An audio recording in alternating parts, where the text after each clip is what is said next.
Good evening.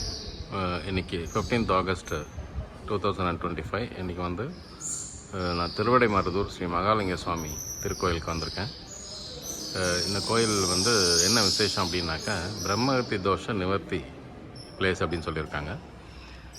இதில் ஒரு notes போட்டிருக்காங்க. திருக்கைலாய பரம்பரை திருவாடுதுறை ஆதீனத்திற்கு சொந்தமான அருள்மிகு ஸ்ரீ மகாலிங்க சுவாமி திருக்கோயில் திருவிடைமருதூர். பிரம்மகத்தி தோஷ நிவர்த்தி செய்ய வரும் பக்தர்கள் கவனத்திற்கு. திருக்கோயிலுக்கு வருகை தரும் பக்தர்கள் காலனி தீர்த்தத்தில் குளித்தல் அல்லது தலையில் தண்ணீர் தெளித்துக் கொள்ள வேண்டும்.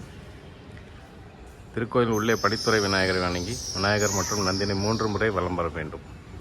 அஸ்வமேத பிரகாரத்தை 1 முறை வலம் வர வேண்டும். பிரம்மகத்தி தோஷ நிவர்த்திக்கு டிக்கெட் கவுண்டரில் ஒரு நபருக்கு மட்டும் ஒரு டிக்கெட் 850 வாங்க வேண்டும். ஒரு டிக்கெட்டுக்கு ஒருவர் மட்டுமே அனுமதி. பிரம்மகத்தி தோஷ நிவர்த்தி செய்யும் இடத்தில் வரிசையில் நிற்க வேண்டும். தோஷ நிவர்த்தி செய்த பின் பிரம்மகத்தி மேடை மேலே உப்பினை தலையை சுற்றி போட வேண்டும். கோயில் மூலம் உப்பு தரப்படும். பிரம்மகத்தி தோஷ நிவர்த்தி செய்யாதவர்கள் உப்பு பரிகாரம் செய்ய நபர் ஒன்றுக்கு 100க்கு டிக்கெட் வாங்க வேண்டும். நட்சத்திர லிங்கம், அதாவது 27 நட்சத்திரக்கும் லிங்கம் இங்கு பிரதிஷ்டை செய்யப்பட்டிருக்கிறது. அந்தந்த நட்சத்திரக்காரர்கள் இங்கு அந்த நட்சத்திர லிங்கங்களுக்கு அபிஷேகம் செய்து பிரார்த்தனை செய்யலாம். இதன் மூலம் வாழ்க்கையில் அத்தனை இடையூறுகளும் அகற்றப்படும் என்பது ஒரு பரவலான நம்பிக்கை. நவகிரகத்தின் எதிர்ப்புறம் உள்ள வழியில் அம்பாள் சன்னதிக்கு செல்ல வேண்டும். அம்பாள் தரிசனம் முடித்து ஸ்ரீ மூகாம்பிகை தரிசனம் செய்ய வேண்டும். கொல்லூர் மூகாம்பிகை கூட இன்னொரு பிளேஸ் இந்தியாவில் எங்கே இருக்குனாக்கா, ஸ்ரீ மூகாம்பிகை இங்கே திருவிடைமருதூரில் தான் இருக்குது.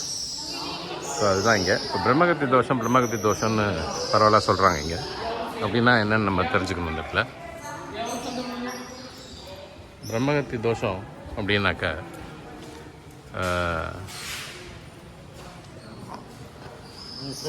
ஏதாவது ஒரு பிராமணருக்கு, ஆக்சுவலாக இருக்கிறத படி சொல்கிறேன் நான், ஒரு பிராமணருக்கு ஏதாவது வகையில் இடையூறு செய்தால் அதனால் ஏற்படும் தோஷம் பிரம்மகத்தி தோஷம் அப்படின்னு கொடுத்துருக்காங்க. அதில் நம்ம பிராமணன் எடுத்துக்க வேண்டாம், ஒரு எனி ஹியூமன் பீயிங் அப்படின்னு எடுத்துக்கலாம். ஸ்ரீ ராமபிரானுக்கு கூட இந்த தோஷம் இருந்ததாக சொல்லப்படுகிறது. ஏனென்று சொன்னால், பிராமணராகிய ராவணனை அவர் கொன்றதால் அந்த தோஷம் அவருக்கு ஏற்பட்டதாகவும், அதற்கு பரிகாரமாக ராமேஸ்வரத்தில் ராமபிரான் மண்ணினால் சிவலிங்கம் பிடித்து பிரதிஷ்டை செய்ததாக வரலாறு உண்டு. ஸோ அதற்கு தக்க இடம் இந்த திருவாடுதுறை ஆதீனத்துக்கு சொந்தமான திருவிடைமருதூர் மகாலிங்க சுவாமி டெம்பிள். பக்தர்கள் இங்கே